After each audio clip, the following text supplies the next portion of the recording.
शुभ बिहानी।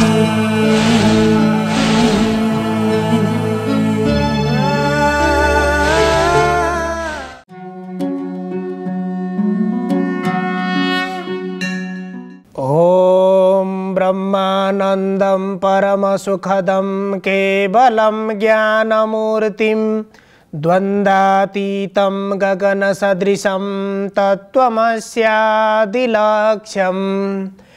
एकं नित्यं विमलमचलं सर्वधी साक्षिभूतं भावातीतं त्रिगुणरहितं सद्गुरुं तं नमामि। अखण्डमण्डलाकारं व्याप्तमेन चराचरं तत्पदं दर्शितं येन तस्मै श्रीगुरवे नमः। समादरणीय दर्शकवृन्द, इमेज च्यानल को शुभ बिहानी कार्यक्रम मार्फत हामी उपस्थित भइसकेका छौं। हामीसँग समस्या उपस्थित हुन्छन्। ती हरेक समस्या प्रति जुन विषयहरूलाई हामीले समस्याको रूपमा देख्ने गर्छौं,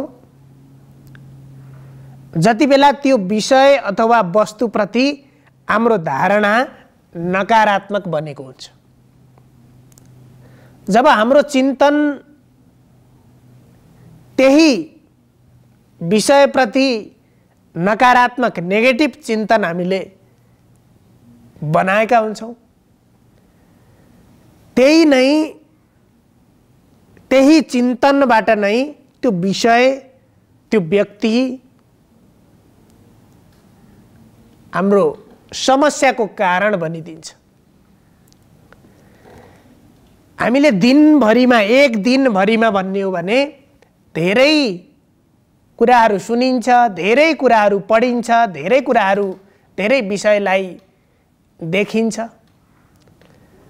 अब ती धेरै विषयहरूमध्ये कति कुरालाई हामीले हाम्रो दिमागमा, हाम्रो मस्तिष्कमा राखिरहने, कति कुरालाई हामीले पुनः पुनः त्यसलाई स्मरण गरिरहने, सम्झिरहने र कति कुरालाई बिर्सिदिने। दिनभरि हामीले देखेका कुरालाई,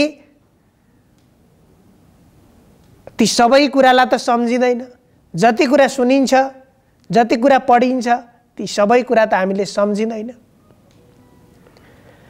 अब त्यस्तो मनुष्य बल्ल सुखी हुन्छ, त्यस्तो मनुष्य बल्ल समस्याबाट रहित बन्छ, जसले आफूले देखेका, सुनेका, पढेका मध्ये राम्रा कुरालाई, सकारात्मक कुरालाई उसले बार बार सम्झिरहन्छ, तिनलाई ग्रहण गरिरहन्छ, नकारात्मक कुरालाई त्याग गरिदिन्छ। त्यसो भएर ती सकारात्मक विषयलाई ग्रहण गर्ने, जहाँ त्यो धारणा, त्यो बानी हामीले आफूमा बनाउँछौं, त्यसपछि हामीले हाम्रै अगाडि देखेका समस्याबाट पनि हामी बिस्तारै मुक्त बन्छौं। हामीले श्रीमद् भगवद गीताको सन्दर्भमा कुरा गरिराखेका छौं।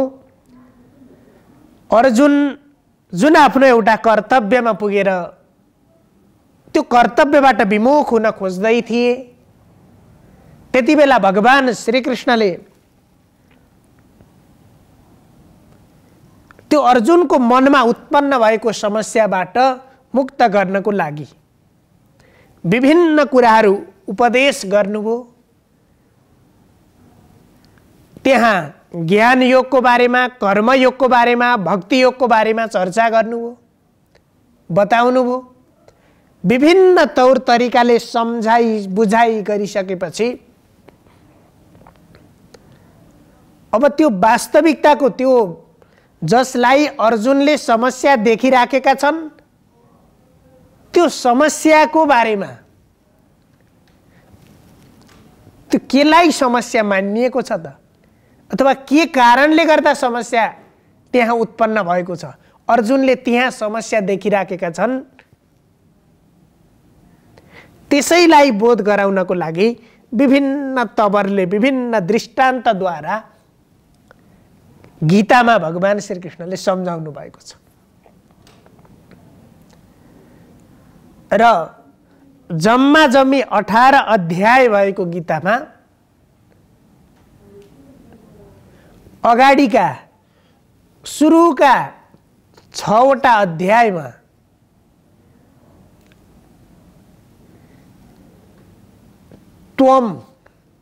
त्वम भनेको तिमी तिमी को हौ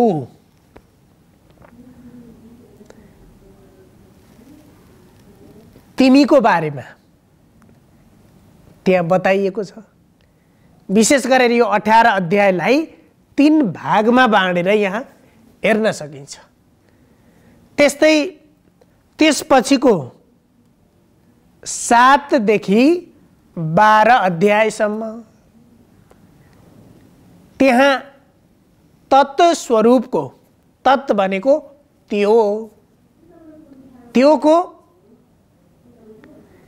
त्यो ईश्वर त्यो परमात्मा जुन ईश्वर परमात्मा जे भने पनि त्यो कस्तो त्यसको स्वरूप कस्तो छ हामीले चिन्तन गरेको त्यो ईश्वर र परमात्माको स्वरूप कस्तो हो सच्चिदानन्द रूपाय त्यो सत चित र आनन्द स्वरूपको छ त्यो सत्य स्वरूप छ त्यहाँ कुनै पनि भ्रमयुक्त ज्ञान छैन त्यहाँ छ केवल सत्य स्वरूप मात्रै छ चित्त भनेको चैतन्य स्वरूप छ त्यो ज्ञान स्वरूप छ त्यसपछि आनन्द स्वरूप पनि छ जो सत्य छ ज्ञान स्वरूप छ ज्ञानले प्रकाशित छ र सँगसँगै आनन्द स्वरूप पनि छ त्यही स्वरूपको प्राप्तिको निमित्त हामीले त्यसैलाई त्यही स्वरूपको परमात्मालाई त्यही स्वरूपको ईश्वरलाई त्यसैको प्राप्तिको निमित्त हामीले आफ्नो जीवनलाई त्यही मार्गमा अगाडि बढाउने प्रयत्न गर्नुपर्छ मनुष्य जीवनको सार्थकता तब मात्र भेटिन्छ जब हामीले त्यो सच्चिदानन्द स्वरूप परमात्मालाई प्राप्त गर्न सक्छौं त्यसको बारेमा अर्को 6 वटा अध्यायमा बताइएको छ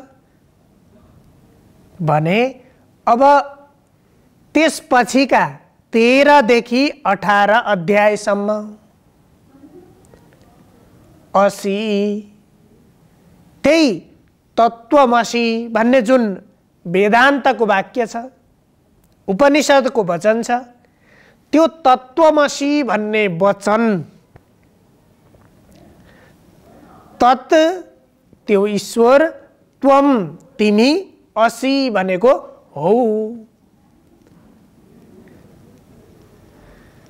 अब तिमी भन्दाखेरि मनुष्यले सबभन्दा पहिला कसलाई हेर्छ आफ्नो शरीरलाई हेर्दछ हामीले व्यवहार त यद्यपि म भनेर आफ्नो शरीरलाई देखाउँछौं यही शरीर भित्रै भए पनि देखिएको स्वरूप शरीर हो त्यसकारण हामीले त्यसलाई देखाउँछौं त्यसलाई दृष्टि गरेर हेर्छौं अब त्यो शरीरलाई पहिला बुझ्नु पर्यो त्यसपछि शरीर त्यही भित्र भएको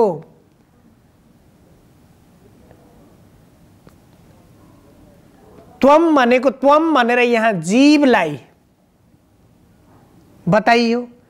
तत् भनेको परमात्मा ईश्वर। प्रत्येक जीवको हृदयमा त्यही ईश्वरको वास हुन्छ जो सर्वव्यापक रूपमा रहन्छ। हामीले जो निर्गुण स्वरूपको चर्चा गर्छौं, त्यो निर्गुण स्वरूप भनेको निर्गुण निराकार, त्यसको आकार हामीले देखेका हुँदैनौँ। आकारले रहित भएको छ, गुणले सत्व रज तम आदि गुणले रहित भएको छ। प्रकृतिका यी यावत गुणहरूले त्यसलाई कुनै पनि प्रभाव पार्न सक्दैनन्। त्यस्तो स्वरूप जो सर्वव्यापक रूपमा छ भनेको प्रत्येक हजुर हामी सबैको हृदयमा हामी भित्रै रहेको त्यो ईश्वरलाई, त्यो परमात्मालाई जान्न सकिन्छ। शास्त्रको सार यही हो। अथवा मनुष्य जीवनको लक्ष्य भनेको हामीले त्यो वास्तविकताको बोध गरेर त्यही सच्चिदानन्द स्वरूप लाई हामीले प्राप्त गर्नु छ। त्यसैलाई त्यही सच्चिदानन्द स्वरूप परमात्मालाई प्राप्त गर्नु भनेकै मोक्ष प्राप्ति भनेको पनि त्यही हो। जीवनको वास्तविकता, वास्तविक लक्ष्यलाई प्राप्त गर्नु भनेको पनि त्यही हो। यहाँ मुक्ति प्राप्त गर्नु भनेको पनि त्यही हो, जो सांसारिक बन्धनबाट, संसारका दुःखहरूबाट मुक्त भएर रहन सक्ने स्थिति प्राप्त गर्नु। त्यसैको निमित्त मनुष्यले कर्म गरिराखेको छ।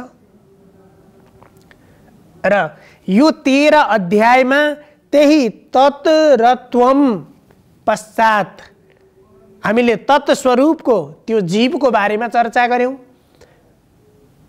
तत्स्वरूप परमात्माको बारेमा चर्चा गर्यौं, त्वम भनेको जीवको बारेमा चर्चा गर्यौं। प्रत्येक शरीरको, प्राणीका शरीरको बारेमा हामीले, शरीरका धर्महरूको बारेमा, शरीरको स्वभावको बारेमा चर्चा गर्यौं। योभन्दा अगाडिका अध्यायहरूमा त्यो कुरालाई बताइएको छ। हामीले क्रमशः यही टेलिभिजन मार्फत हामीले त्यसलाई बुझाउने प्रयत्न गरिराखेका छौं। र अब यहाँ 13औं अध्यायमा आएर भगवान वेदव्यासले अब ती दुईटालाई, जीव भित्र परमात्मालाई, जीव र परमात्माको वास्तविक स्वरूपलाई कसरी बोध गर्ने, त्यसलाई कसरी जान्न सकिन्छ, जब त्यसपछि त्यो जानिसकेपछि तत्त्वमसि जो वेदान्तको, दर्शनको वास्तविक सार हो, त्यो तत्त्वमसिको उत्तर भेटिसकेपछि, त्यसलाई साक्षात्कार गरिसकेपछि जीवनको एउटा उद्देश्य पूरा हुन्छ। हामी यहाँ आएर, यो संसारमा जन्मिएर आएर केही दिनसम्म बसेर केवल हाम्रो शरीरलाई पालेर मात्रै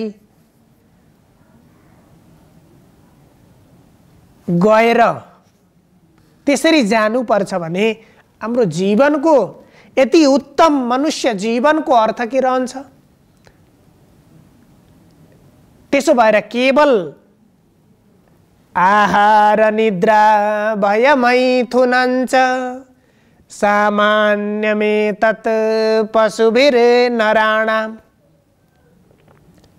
त्यतिमा मात्रै हाम्रो जीवनलाई, यति अमूल्य मनुष्यको चोलालाई हामीले व्यतीत गर्यौं भने जन्मको सार्थकता रहँदैन। त्यहाँ हरेक प्राणीहरू प्रत्येक क्षणमा, यहाँ प्राणीको उत्पत्ति भएको छ, प्रत्येक क्षणमा नाश भइराखेका छन्, तर ती हरेक प्राणीको अस्तित्व यो चराचर जगतमा रहेको हुन्छ।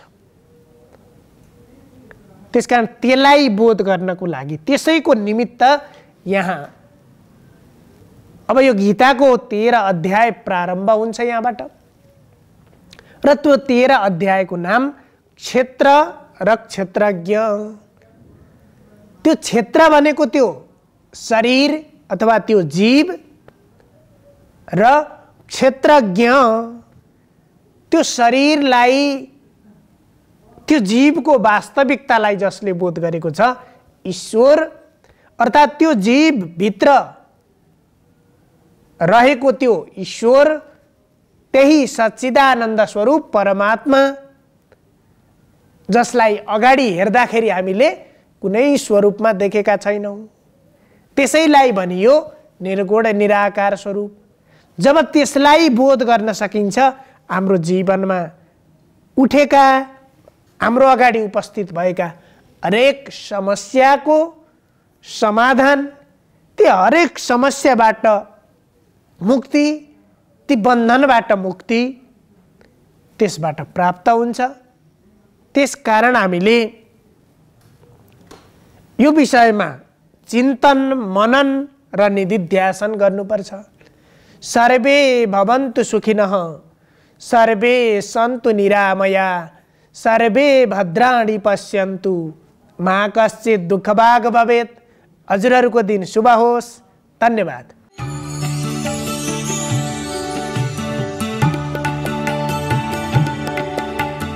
नमस्कार, तपाईको आजमा स्वागत छ। म ज्योतिष आचार्य नारायण प्रसाद भण्डारी सधैँ झैँ दैनिक पञ्चाङ्ग र राशिफलको साथमा उपस्थित भइसकेको छु। सुरु गरौँ आजको पञ्चाङ्गबाट।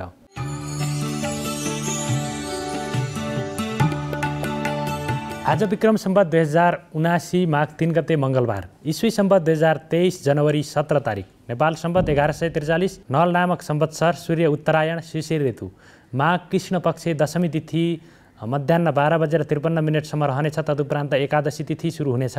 विशाखा नक्षत्र दिउँसो 2:22 रहनेछ। तदुपरान्त अनुराधा नक्षत्र सुरु हुनेछ। गण्ड योग, भद्राकरण, आनन्दादि योगमा श्रीवत्स योग रहेको छ। आज चन्द्रमा वृश्चिक राशिमा भ्रमण गर्नेछन्। आज दिउँसो 3 बजेदेखि 4:30 बजेसम्म राहुकाल रहने भएकाले त्यस अवधिमा सम्भव भएसम्म कुनै पनि शुभ कार्यको थालनी नगर्नुहोला।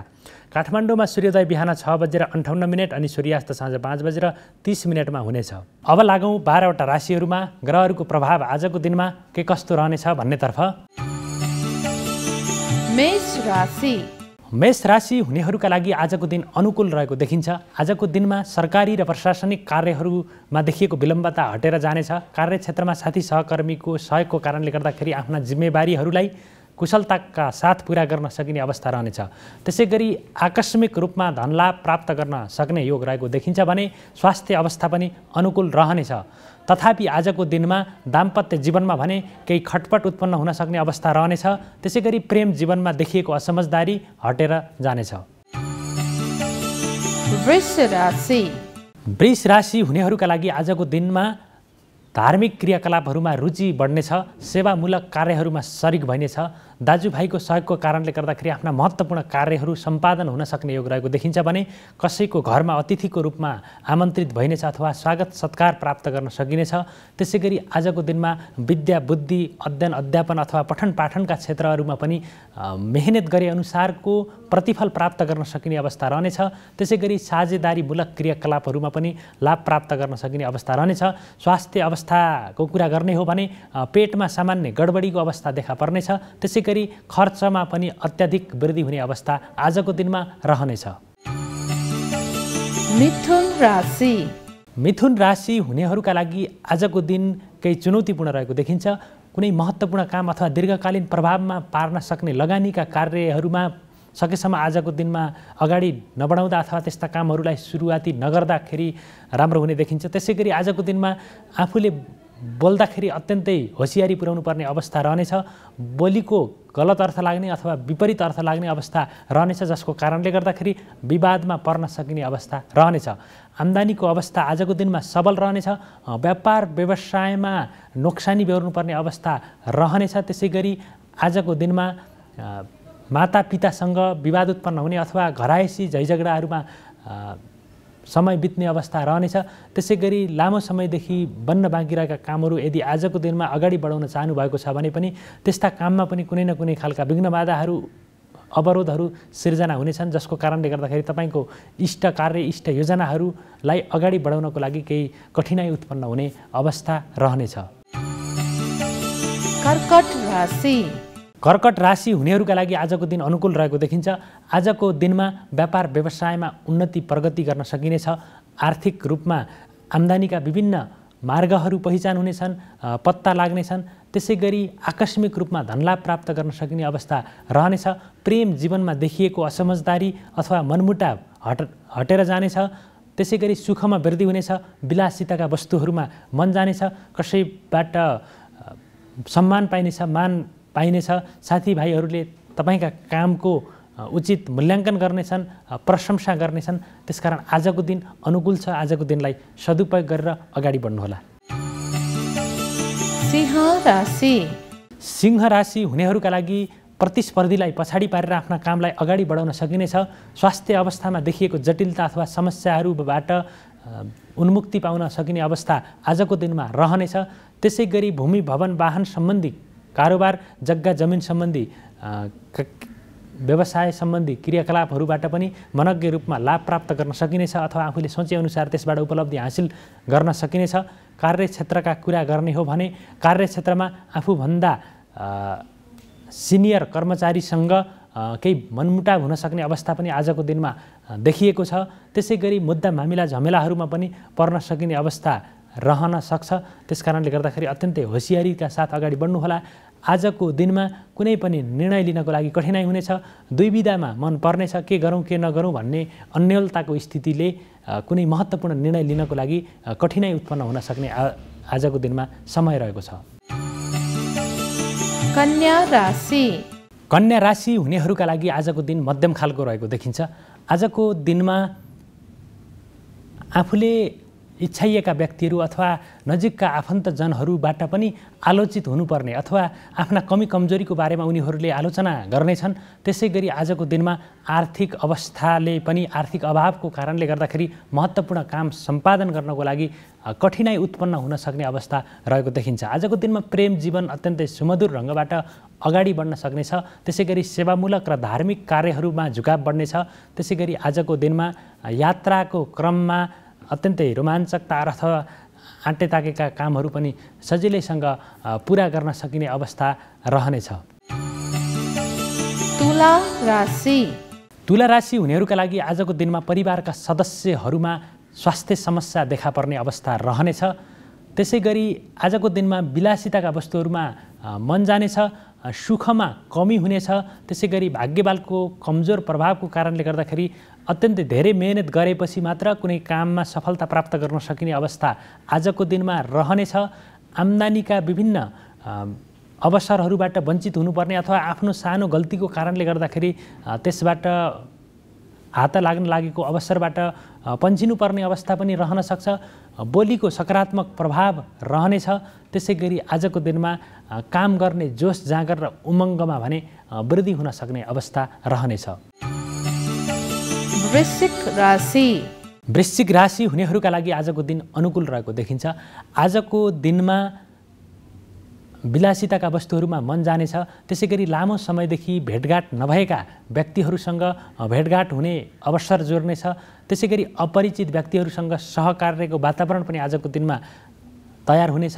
त्यसै गरी बौद्धिक क्षमतामा वृद्धि हुनेछ। सृजनशील कार्यहरूबाट अरूको मन जित्न सकिनेछ अथवा आम्दानीका पनि विभिन्न मार्गहरू पत्ता लाग्नेछन्, पहिचान हुनेछन्। त्यसै गरी आजको दिनमा आकस्मिक रूपमा धन लाभ प्राप्त गर्न सकिने अवस्था पनि रहनेछ भने मनमा पनि सकारात्मक विचार, सकारात्मक सोचहरू उत्पन्न हुनेछन्। धनु राशि। धनु राशि हुनेहरूका लागि आजको दिन मध्यम खालको रहेको देखिन्छ। आजको दिनमा सरकारी काममा विलम्बता उत्पन्न हुन सक्ने अवस्था रहनेछ। मित्रजन अथवा आफन्तजनले आफूलाई आवश्यक परेको सहयोग गर्नेछन्, जसको कारणले गर्दाखेरि तपाईँका महत्त्वपूर्ण कामलाई अगाडि बढाउनको लागि सघाउ पुग्नेछ। शत्रु पक्ष अथवा तपाईँका विरोधी व्यक्तिहरू अत्यन्तै सक्रिय भएर चनाखो भएर तपाईँको विरुद्धमा लागिरहेका हुन्छन्। उनीहरूबाट पनि केही सजग भएर आफ्ना काम कारबाहीलाई अगाडि बढाउनुहोला। त्यसै गरी आजको दिनमा बौद्धिक क्षमतामा वृद्धि हुनेछ, तार्किक क्षमतामा बढोत्तरी हुनेछ। त्यसै गरी आजको दिनमा पारिवारिक जीवन पनि अत्यन्तै सुखमय तरिकाले अगाडि बढ्ने अवस्था रहनेछ। मकर राशि। मकर राशि हुनेहरूका लागि आजको दिन अनुकूल रहेको देखिन्छ। आजको दिनमा काम गर्ने जोस जाँगर र उमङ्गमा वृद्धि हुनेछ। त्यसै गरी बलिको सकारात्मक प्रभाव बढेर जानेछ। विभिन्न व्यक्तिहरूसँग देखिएको विवाद अथवा मनमुटाव हल भएर जानेछ। नयाँ खालको समझदारीको वातावरण उत्पन्न हुनेछ। त्यसै गरी आजको दिनमा कुनै नयाँ क्षेत्रमा लगानीको सम्भावना पनि, त्यस्तो अवसर पनि प्राप्त हुनेछ। आकस्मिक रूपमा कुनै खालको अवसरले तपाईँलाई पछ्याउनेछ। वैदेशिक क्षेत्रको अथवा वैदेशिक कार्यहरूको लागि गरिएको मेहनत सार्थक रहनेछ। त्यसै गरी आजको दिनमा राजनीतिक क्षेत्रमा काम गर्ने अथवा सामाजिक क्षेत्रमा काम गर्ने व्यक्तिहरूले पनि आफ्नो प्रभावलाई, आफ्नो उचाइलाई अझै माथि लैजान सक्ने छन्। कुम्भ राशि। कुम्भ राशि हुनेहरूका लागि आजको दिनमा निरर्थक र बेकारका बहस विवादहरूमा सामेल हुनुपर्ने अवस्था रहनेछ। प्रियजनसँग मनमुटाव उत्पन्न हुनेछ। त्यसै गरी आजको दिनमा खर्चमा अत्याधिक वृद्धि हुनेछ। अनुत्पादक क्षेत्रमा खर्चमा बढोत्तरी भए पनि आम्दानीको अवस्था अत्यन्तै न्यून रहनेछ। आर्थिक अभावले सताउन सक्ने अवस्था पनि रहनेछ भने शरीरमा मौसमी खालका स्वास्थ्य समस्याहरू, मौसमजन्य प्रतिकूलताका कारण उत्पन्न हुने स्वास्थ्य समस्याहरूबाट पनि प्रताडित हुनुपर्ने अवस्था रहनेछ। मीन राशि। मीन राशि हुनेहरूका लागि आजको दिन अनुकूल रहेको देखिन्छ। आजको दिनमा आकस्मिक रूपमा धनलाभ प्राप्त गर्न सकिने अवस्था रहनेछ। त्यसै गरी साथीभाइहरूसँग जमघट गर्न सकिने अवस्था रहनेछ। त्यसै गरी कसैबाट उपहार अथवा कुनै खालका वस्त्र आभूषणहरू प्राप्त गर्न सकिने अवस्था आजको दिनमा रहनेछ। आजको दिनमा प्रतिस्पर्धीलाई सजिलैसँग पराजित गरेर आफ्ना कामलाई अगाडि बढाउन सकिने अवस्था रहनेछ भने रोमाञ्चक र उपलब्धिमूलक यात्राको सम्भावना पनि आजको दिनमा रहेको छ।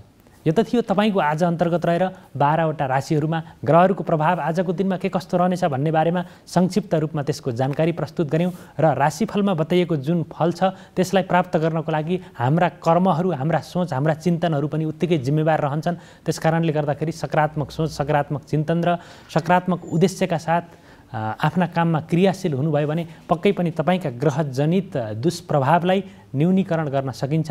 यति भन्दै तपाईँहरूको सबैको दिन मङ्गलमय रहोस्। म पनि बिदा हुन्छु। नमस्कार।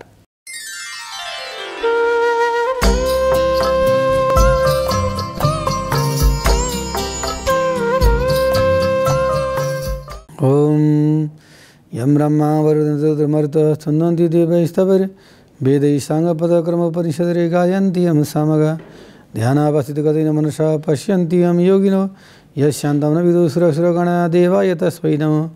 श्रीमच्चन्दनचर्चितो जलवपु शुक्लाम्बरा मल्लिका मालालङ्किता कुण्डलप्रवेशनमुक्तावली शोभिता सर्वज्ञाननिदानपुष्पगदा रुद्राक्षमालाकर भागदेवी वचनाभुजीवसूत्रमे त्रैलोक्य माता चिरं मुखं करोति वाचालं पङ्गुं लङ्घयते गिरिं यत्कृपातमं वन्दे परमानन्दमाधवं। नमो भगवते तस्मै व्यासाय मिततेजसे यस्य प्रसाद भविष्यामि नारायणी कथाभियं। नारायणं नमस्कृत्यं नरं चैव नरोत्तमं देवीं सरस्वतीं व्यासं ततो जयमुदीरयेत्। इमानि पुष्पाणि मनोहराणि सुरासुराणामपि दुर्लभामि कल्पन्त्रमन्त्रोतमजानितानि पुष्पाञ्जलिर्मेतु सुखानिदं। मालिका मल्लिकार जातिक चम्पक पुष्पाञ्जलिर्माय दत्त्वा गृहाणा परमेश्वर एष मंत्र पुष्पांजलि समर्पयामि। भगवान साम्बश्वर्ग शिवगाय श्री स्वस्तानि देव्यै नमो नमः। अथ द्वादशोऽध्याय श्री स्वस्तानि व्रतोपदेश वर्णन। कुमार जी आज्ञा गर्नुहुन्छ, हे अगस्त मुनि, अब म तपाईलाई श्री स्वस्तानीको जन्म र श्री स्वस्तानी देवीको व्रतोपासनको वर्णन सुनाउँछु। सतीदेवीले आफ्ना पिताका यज्ञ कुण्डमा शरीर त्याग गरेर उपरान्त हिमालयकी पत्नी मेनुका घरमा गई वास गर्नुभयो र हिमालयले पनि आफ्नी पत्नी गर्भवती भएको थाहा पाई खुसी साथ आफ्ना परम्परा अनुसार पुंसवनादि उचित कर्म गरिदिए।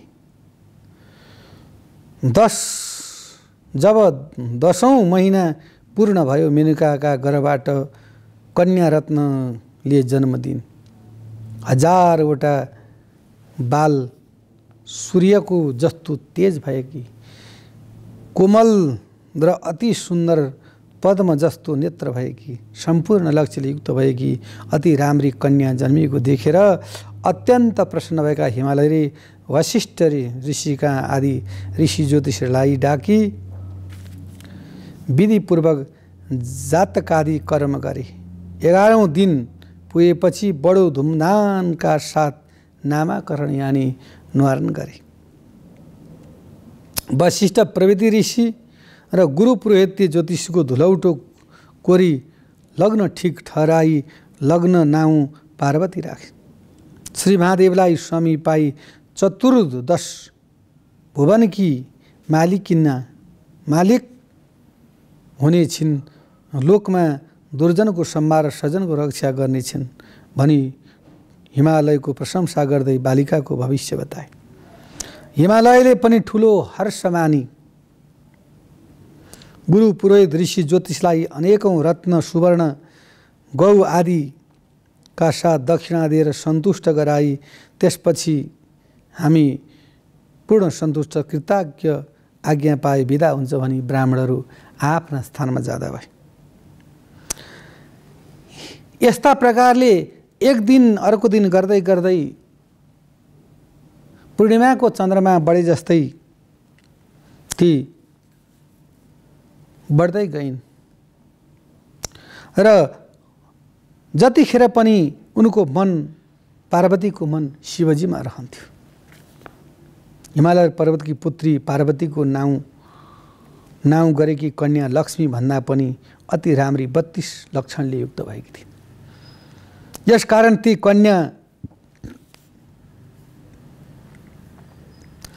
कन्या अति सुकोमल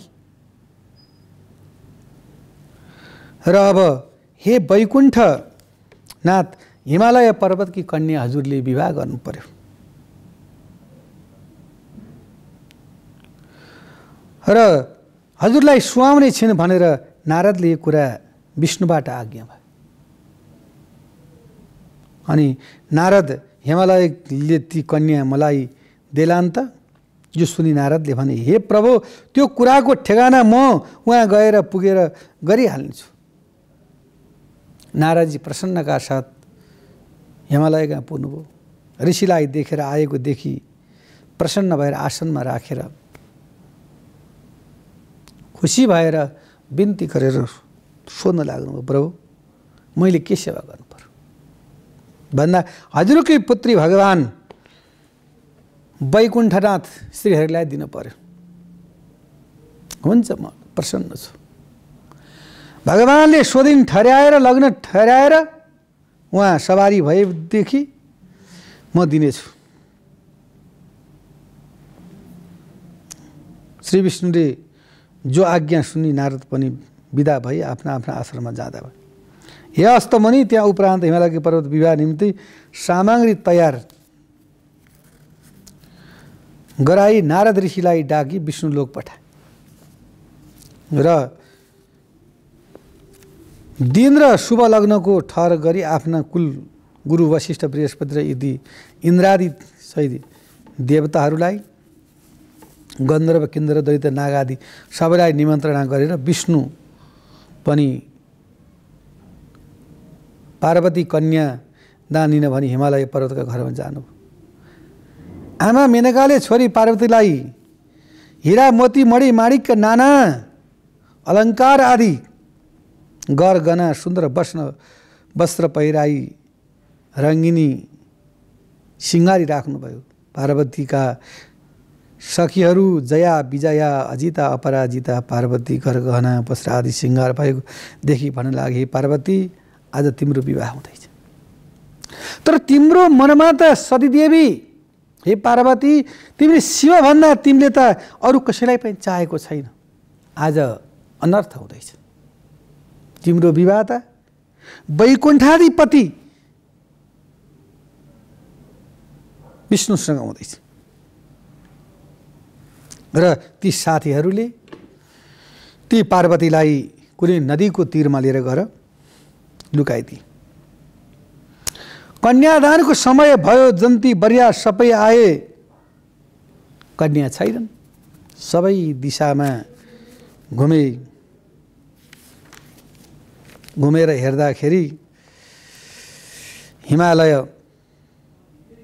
पर्वतले सबै हाल बताए। हे प्रभु, मैले संसार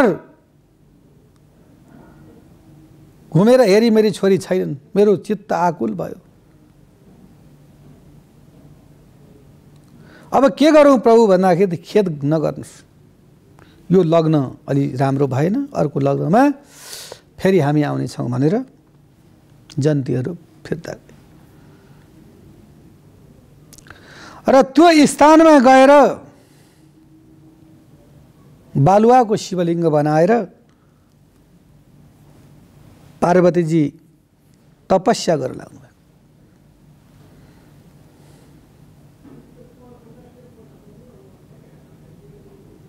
पार्वतीको त्यो ठुलो तपस्या भक्ति देखेर पृथ्वी पनि लचकन लाग्यो। र शिवजीले चाल बुझ्नको लागि राक्षस पठाउनु भयो। डर धम्की देखाए तर उहाँको तपस्या भङ्ग गर्न सक्ने। आफ्नो तपस्या भङ्ग हुने जानी आफ्ना तपोबलद्वारा तिनै राक्षसलाई पार्वतीले भस्म गराइदिनु। पार्वतीको कठोर तपस्या सन्तुष्ट भएका श्री महादेव परीक्षा लिन बटुक रूप लिएर स्वयं तहीँ पुग्नु। पार्वतीलाई भन्न लाग्यो, हे शैलपुत्री, तिमीले शिवजीलाई स्वामी पाऊँ भनेर जुन तपस्या गरेका, तर शिवजीको चरित्र हेरेर श्मशान घाटमा बस्ने, भूतप्रेत साथमा लिने। अब म तिमीलाई श्राप दिन्छु भनेर पार्वती त श्राप दिन लाग्नु। र अनि पछि मलाई श्राप नदेऊ, म तिमीलाई परीक्षा लिन आएको भनेर महादेवले आफ्नो ज्योतिर्लिङ्ग स्वरूप दर्शन गराउनु। यतिष्कर्ण पुराणी केदारखण्डी माघमाथि कुमार अवध संवादे श्री स्वस्तानी परमेश्वर पद कथायां स्वस्तानी देवी व्रतोपासन नाम 12 अध्याय। हरि ओम तत्सत् नमो नमः। शुभ बिहानी।